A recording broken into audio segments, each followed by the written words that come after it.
शांताकारं भुजंगशयनं पद्मनाभं सुरेशं विश्वाधारं गगन सदृशं मेघवर्णं शुभांगं लक्ष्मीकान्तं कमलनयनं योगी भी ध्यान गम्यं वंदे विष्णु भवभयहरं सर्वलोकैकनाथं।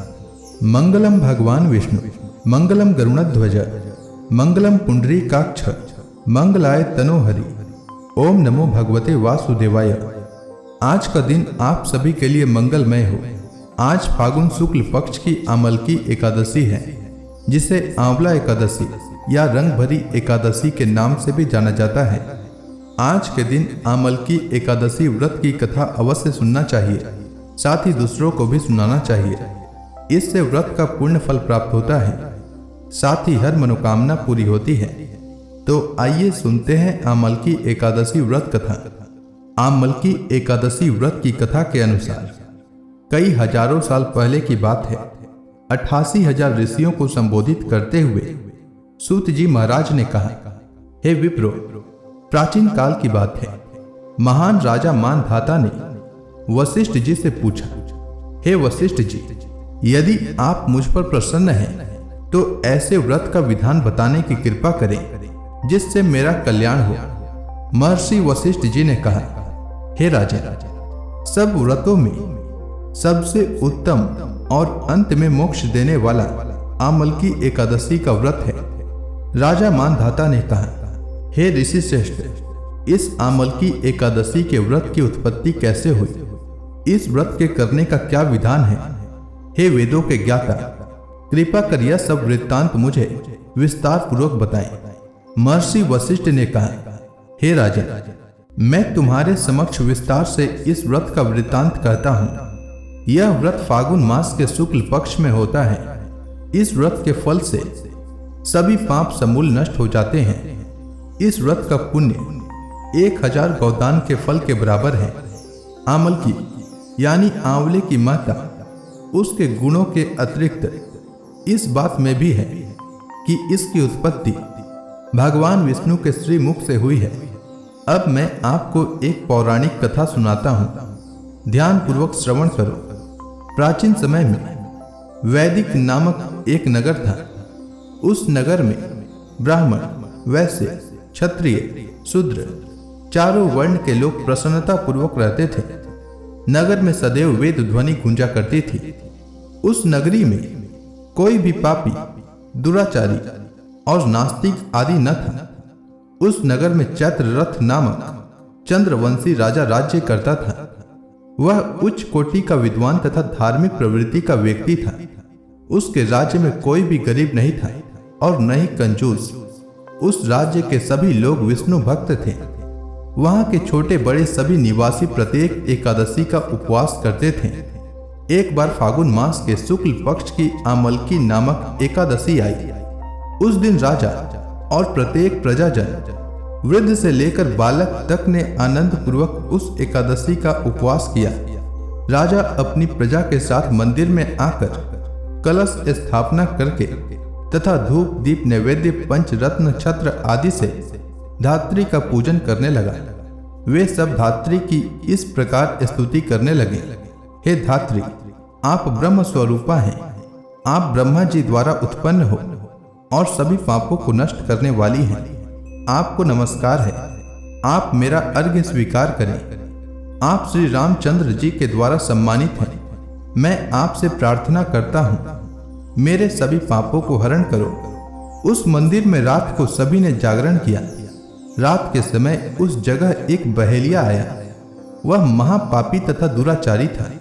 अपने कुटुंब का पालन वह जीव हिंसा करके करता था। वह भूख प्यास से अत्यंत व्याकुल था। कुछ भोजन पाने की इच्छा से वह मंदिर के एक कोने में बैठ गया। उस जगह बैठकर वह भगवान विष्णु की कथा तथा एकादशी महात्म्य सुनने लगा। इस प्रकार उस बहेलिये ने सारी रात अन्य लोगों के साथ जागरण कर व्यतीत की। प्रातः काल सभी लोग अपने अपने निवास पर चले गए। इसी प्रकार वह बहेलिया भी अपने घर चला गया और वहां जाकर भोजन किया। कुछ समय बीतने के पश्चात उस बहेलिये की मृत्यु हो गई। उसने जीव हिंसा की थी। इस कारण हालांकि वह घोर नरक का भागी था, परंतु उस दिन आमलकी एकादशी का व्रत तथा जागरण के प्रभाव से उसने राजा विदुरथ के यहाँ जन्म लिया। उसका नाम वसुरथ रखा गया। बड़ा होने पर वह चतुरांगिणी सेना सहित तथा धन धान्य से युक्त होकर 10 सहस्त्र ग्रामों का संचालन करने लगा। वह तेज में सूर्य के समान, कांति में चंद्रमा के समान, वीरता में भगवान विष्णु के समान तथा क्षमा में पृथ्वी के समान था। वह अत्यंत धार्मिक, सत्यवादी, कर्मवीर और विष्णु भक्त था। वह प्रजा का समान भाव से पालन करता था। दान देना उसका नित्य का कर्म था। एक बार राजा वसुरथ शिकार खेलने के लिए गया। देवयोग से वन में वह रास्ता भटक गया और दिशा का ज्ञान न होने के कारण उसी वन में एक वृक्ष के नीचे सो गया। कुछ समय पश्चात पहाड़ी डाकू वहां आए और राजा को अकेला देखकर मारो मारो चिल्लाते हुए राजा वसुरथ की ओर दौड़े। वह डाकू कहने लगे कि इस दुष्ट राजा ने हमारे माता पिता, पुत्र पौत्र आदि समस्त संबंधियों को मारा है तथा देश से निकाल दिया। अब इसे मारकर अपने अपमान का बदला लेना चाहिए। इतना कह वे डाकू राजा को मारने लगे और उस पर अस्त्र शस्त्र का प्रहार करने लगे। उन डाकुओं के अस्त्र शस्त्र राजा के शरीर पर लगते ही नष्ट हो जाते और राजा को पुष्पों के समान प्रतीत होते। कुछ देर बाद प्रभु की इच्छा से उन डाकुओं के अस्त्र शस्त्र उन्हीं पर प्रहार करने लगे, जिससे वे सभी मूर्छित हो गए। उसी समय राजा के शरीर से एक दिव्य देवी प्रकट हुई। वह देवी अत्यंत सुंदर थी तथा सुंदर वस्त्रों तथा आभूषणों से अलंकृत थी। उसकी भ्रिकुटी टेढ़ी थी। उसकी आंखों से क्रोध की भीषण लपटें निकल रही थी। उस समय वह काल के समान प्रतीत हो रही थी। उसने देखते ही देखते उन सभी डाकुओं का समूल नाश कर दिया। नींद से जागने पर राजा ने वहां अनेक डाकुओं को मृत देखा। वह सोचने लगा, किसने इन्हें मारा? इस वन में कौन मेरा हितैषी रहता है? राजा वसुरथ ऐसा विचार कर ही रहा था कि तभी आकाशवाणी हुई, हे राजा, इस संसार में भगवान विष्णु के अतिरिक्त तेरी रक्षा कौन कर सकता है? इस आकाशवाणी को सुनकर राजा ने भगवान विष्णु को स्मरण कर उन्हें प्रणाम किया। फिर अपने नगर को वापस गया और सुखपूर्वक राज्य करने लगा। महर्षि वशिष्ठ ने कहा, हे राजा, यह सब आमलकी एकादशी के व्रत का प्रभाव था। जो मनुष्य एक बार भी आमलकी एकादशी का व्रत करता है वह प्रत्येक कार्य में सफल होता है और अंत में वैकुंठ धाम को प्राप्त होता है। आमलकी एकादशी की व्रत कथा जो एक बार सुनता है वह सभी जन्मों के पाप से मुक्त हो जाता है। तो प्रेम से बोलिए, विष्णु भगवान की जय, समस्त देवी देवताओं की जय। अब आइए सुनते हैं 11 माता की कथा। एकादशी के दिन एकादशी माता की कथा अवश्य सुनना चाहिए। इससे व्रत का पुण्य फल प्राप्त होता है। एकादशी माता की कथा के अनुसार एक समय की बात है। सतयुग में चक्रवर्ती राजा वैवस्वत मनु राज्य करते थे। वे अत्यंत धर्मपरायण, सत्यवादी और ईश्वर भक्त थे। एक दिन उन्होंने अपने गुरु वशिष्ठ जी से पूछा, गुरुदेव, ऐसा कौन सा व्रत है जिससे मनुष्य सारे पापों से मुक्त होकर भगवान विष्णु की कृपा प्राप्त करता है? गुरु वशिष्ठ जी बोले, हे राजन, यह प्रश्न अत्यंत कल्याणकारी है। इस संसार के पापों को हरने वाला, मोक्ष प्रदान करने वाला और विष्णु जी का अति प्रिय व्रत एकादशी व्रत है। इसकी उत्पत्ति स्वयं भगवान विष्णु की शक्ति से हुई थी। सुनो, इसकी उत्पत्ति की कथा क्या है। वशिष्ठ जी आगे बोले, सतयुग में एक महाभयंकर दैत्य हुआ करता था। उसका नाम मूर था। उस दैत्य ने इंद्र आदि देवताओं पर विजय प्राप्त कर उन्हें उनके पद से हटा दिया। तदुपरांत इंद्र ने भगवान शंकर से प्रार्थना की, हे भोलेनाथ, हम सब देवता मूर दैत्य के अत्याचारों से दुखी होकर मृत्यु लोक में अपना जीवन व्यतीत कर रहे हैं। राक्षसों के भय से हम बहुत दुख और कष्ट भोग रहे हैं। मैं स्वयं बहुत दुखी और भयभीत हूं। अन्य देवताओं की तो बात ही क्या करें। अतः हे कैलाशपति, कृपा कर आप मूर दैत्य के अत्याचार से रक्षा का उपाय बतलाइए। देवराज की प्रार्थना सुन शंकर जी ने कहा, हे देवेंद्र, आप भगवान श्रीहरि के पास जाइए। मधु कैटभ का संहार करने वाले भगवान विष्णु देवताओं को अवश्य ही इस भय से मुक्त करेंगे। महादेव जी के आदेशानुसार इंद्र तथा अन्य देवता क्षीर सागर गए, जहां पर भगवान श्रीहरि शेष शैया पर विराजमान थे। इंद्र सहित सभी देवताओं ने भगवान विष्णु के समक्ष उपस्थित होकर उनकी स्तुति की। हे तीनों लोकों के स्वामी, आप स्तुति करने योग्य हैं। हम सभी देवताओं का आपको कोटि कोटि प्रणाम है। हे दैत्यों के संहारक, हम आपकी शरण में हैं। आप हमारी रक्षा करें। हे त्रिलोकपति, हम सभी देवता दैत्यों के अत्याचारों से भयभीत होकर आपकी शरण में आए हैं। इस समय दैत्यों ने हमें स्वर्ग से निकाल दिया है और हम सभी देवता बड़ी ही दयनीय स्थिति में मृत्यु लोक में विचरण कर रहे हैं। अब आप ही हमारे रक्षक हैं, रक्षा कीजिए। हे जगन्नाथ, हमारी रक्षा करें। देवताओं के करुण पुकार सुनकर भगवान श्रीहरि बोले, हे देवगण, वह कौन सा दैत्य है जिसने देवताओं को जीत लिया है? आप सभी देवगण किसके भय से पृथ्वी लोक में भटक रहे हैं? क्या वह दैत्य इतना बलवान है जिसने इंद्र सहित सभी देवताओं को जीत लिया है? तुम निर्भय होकर मुझे संपूर्ण वृत्तांत बताओ। भगवान विष्णु के इन स्नेहमयी वचनों को सुनकर देवेंद्र ने कहा, हे प्रभु, प्राचीन काल में ब्रह्म वंश में उत्पन्न हुआ नाड़ी जंगम नाम का एक असुर था, जिसका मूर नामक एक पुत्र है, जो चंद्रवती नामक नगरी में निवास करता है, जिसने अपने बल से मृत्युलोक एवं देवलोक पर विजय प्राप्त कर ली है तथा सब देवताओं को देवलोक से निकालकर अपने दैत्य कुल के असुरों को इंद्र, अग्नि, यम, वरुण, चंद्रमा आदि लोकपाल बना दिया है। वह स्वयं सूर्य बनकर पृथ्वी को तापता है तथा स्वयं मेघ बनकर जल की वर्षा करता है।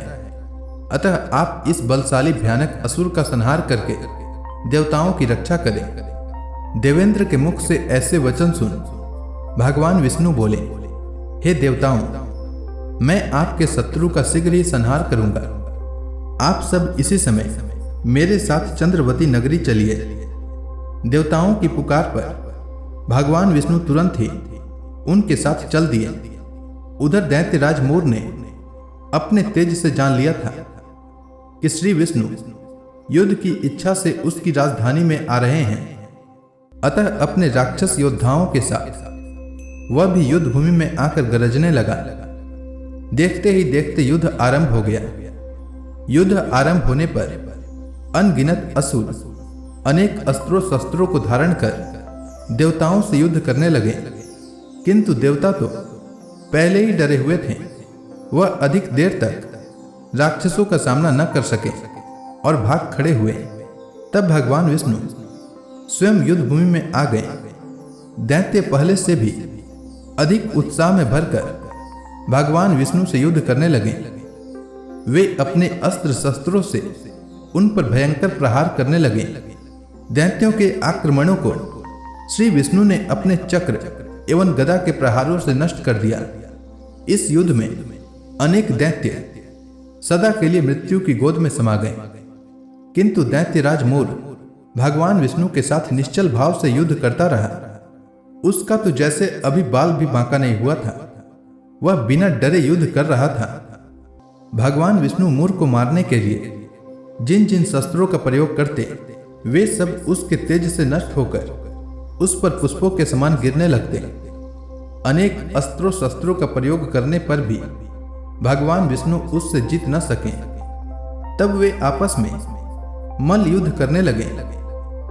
भगवान श्रीहरि उस असुर से देवताओं के लिए सहस्त्र वर्ष तक युद्ध करते रहे, किंतु उस असुर से विजय न हो सके।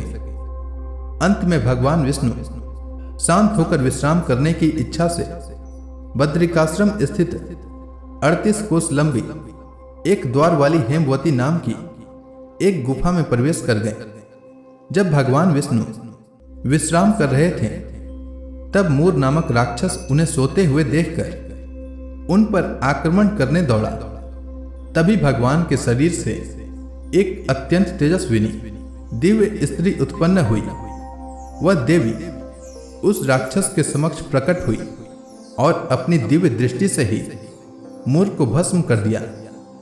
जब भगवान विष्णु की नींद खुली तो उन्होंने उस देवी को अपने समक्ष खड़ा देखा।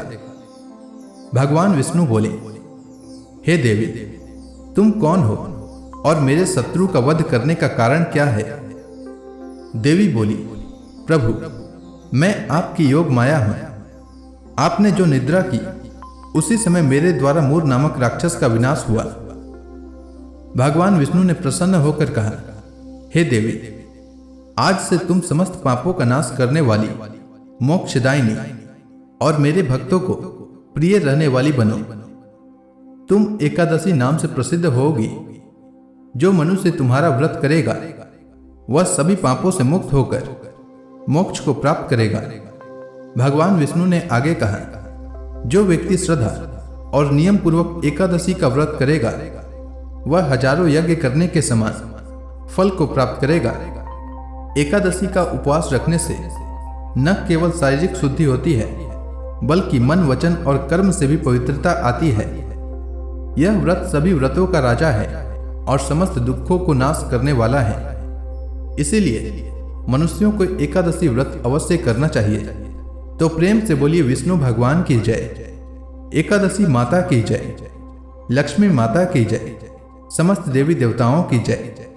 अब आप सभी हाथ जोड़कर भगवान श्री हरि विष्णु का ध्यान करें। आरती होने वाली है। ओम जय एकादशी माता, मैया जय एकादशी माता। विष्णु पूजा व्रत को धारण करके, विष्णु पूजा व्रत को धारण करके शक्ति मुक्ति पाता। ओम जय एकादशी माता। तेरे नाम गिनाऊं देवी, भक्ति प्रदान करनी, भक्ति प्रदान करनी। गण गौरव की देनी माता, गण गौरव की देनी माता, शास्त्रों में बरनी। ओम जय एकादशी माता। मार्गशीर्ष कृष्ण पक्ष की उत्पन्ना, विश्व तारणी जननी, मैया विश्व तारणी जननी। शुक्ल पक्ष में हुई मोक्षदा, शुक्ल पक्ष में हुई मोक्षदा, मुक्तिदाता बन के भरनी। ओम जय एकादशी माता। पौष के कृष्ण पक्ष की सफला नामक है, शुक्ल पक्ष में होए पुत्रदा, आनंद अधिक रहे। ओम जय एकादशी माता।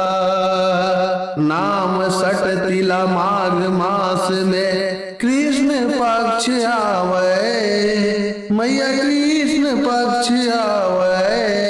शुक्ल पक्ष में जया कहावे, शुक्ल पक्ष में जया कहावे, विजय सदा पावे। ओम जय एकादशी माता।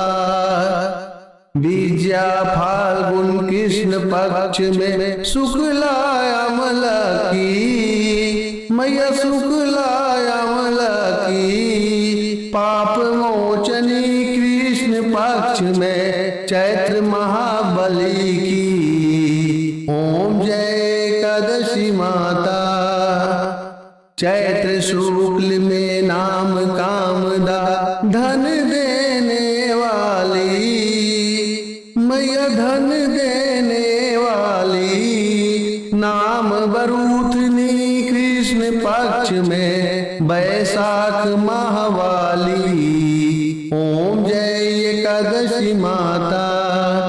शुक्ल पक्ष में होए मोहिनी, अपराज्येष्ठ कृष्ण पक्षी, मैया अपराज्येष्ठ कृष्ण पक्षी। नाम निर्जला सब सुख करने, शुक्ल पक्ष रखी, ओम जय एकादशी माता। योगिनी नाम आषाढ़ में जानो, कृष्ण पक्ष करनी, मैया कृष्ण पक्ष करनी। देवसैनी नाम कहायो, शुक्ल पक्ष धरनी, ओम जय एकादशी माता। कामिका श्रावण मास में आवे, कृष्ण पक्ष कहिए, श्रावण शुक्ला होए पवित्र, आनंद से रहिए, ओम जय एकादशी माता। अजा भाद्रपद कृष्ण पक्ष की परिवर्तनी शुक्ला, मैया परिवर्तनी शुक्ला। इंद्राश्विन कृष्ण पक्ष में व्रत से भव सागर निकला, ओम जय एकादशी माता। पापांकुश है शुक्ल पक्ष में, आप हरण हारी, मैया आप हरण हारी। रमा मास कार्तिक में आवे, सुखदायक भारी, ओम जय एकादशी माता। देवोत्थान शुक्ल पक्ष की दुख नाशक मैया, पावन मास में करो विनती, पार करो नैया, ओम जय एकादशी माता। परमा कृष्ण पक्ष में होती जन मंगल करनी, मैया जन मंगल करनी। शुक्ल मास में होए पद्मिनी, दुख दरिद्र हरनी, ओम जय एकादशी माता। जो कोई आरती एकादशी की भक्ति सहित गावे, मैया भक्ति सहित गावे। जन गुरु दिता स्वर्गवासा, निश्चय वह पावे, ओम जय एकादशी माता। तो प्रेम से बोलिए विष्णु भगवान की जय, माता लक्ष्मी की जय।